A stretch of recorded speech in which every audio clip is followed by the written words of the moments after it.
Hello，大家好，我係設計師阿 Ben。咁今日咧帶大家嚟到咧啟欣苑呢個380尺兩房嘅單位。咁咧呢次咧其實業主咧係想要一啲輕奢嘅風格，但係咧佢又唔想要太多白色，但係同時間咧又想間屋咧光亮一啲。咁咧所以我哋呢次咧就同佢哋設計咗咧間屋大部分咧都好多係淺灰色做底，跟住個牆身咧其實好多係奶茶色，咁咧就會清雅得嚟，唔會太暗。咁咧，另外咧，其實佢雖然輕奢風格咧，其實好多歐式嘅線條會好繁複嘅。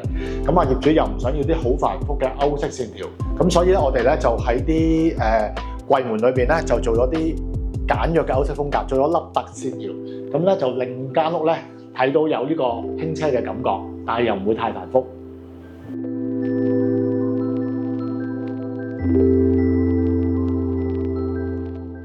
咁咧，其實每間屋咧，我哋都好特別注重嗰個配色嘅。好似呢間屋為例咧，無論呢個梳化嘅淺灰色，咁跟住呢個櫃嘅木紋色，跟住牆身呢個雲石紋，到台面白色，咁就去到呢個櫃嘅淺灰色門板同埋木紋櫃身，跟住呢個餐台嘅白色台面同埋灰色燈，再加埋呢盞燈咧，我哋都係其實有好真係諗過先為業主去配出嚟嘅，特別係呢盞燈咧，咁我哋喺中山裏邊去揾翻嚟俾業主嘅，因為佢想要啲特別嘅嘢，所以我哋就揾俾佢啦。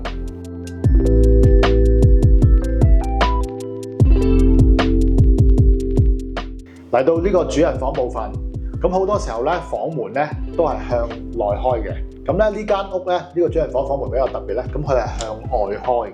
咁點解佢要向外開咧？因為咧裏邊空間有限，而佢又想有5尺床。咁如果你向內開咧，就入邊阻住晒啲空間㗎啦。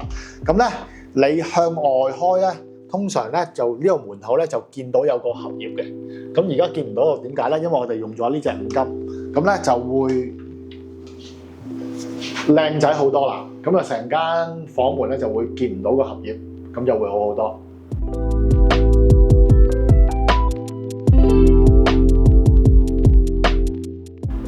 咁每間屋咧，每個業主咧都會有佢嘅需求啊。咁呢間屋嘅業主咧，其實好中意夜晚喺張床度閱讀睇書或者做其他嘢嘅。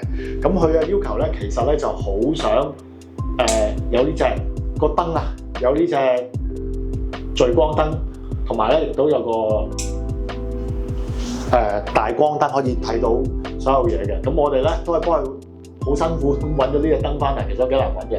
咁另外咧呢度亦都會有補光燈嘅。咁另外業主咧亦都要求咧有一個電動嘅油壓床。咁電動油壓床咧就係因為佢覺得平時啲油壓床咧太重，佢又唔想攞，就電動油壓床咧就可以方便咁去操作，就可以好易攞嘢，同埋放翻啲嘢入去啦。咁咧一般嘅衣櫃咧，我哋其實嘅內籠咧都會度身訂造係緊衣櫃。咁邊度擺放啲掛衫啊、掛衣通啊都係定晒。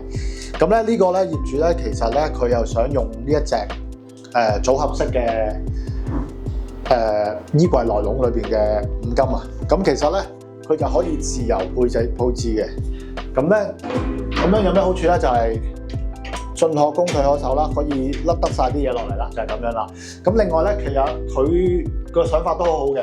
咁佢就有啲平時個櫃桶咧就要固定翻嘅。咁我喺側邊咧都會做咗啲固定櫃桶俾佢。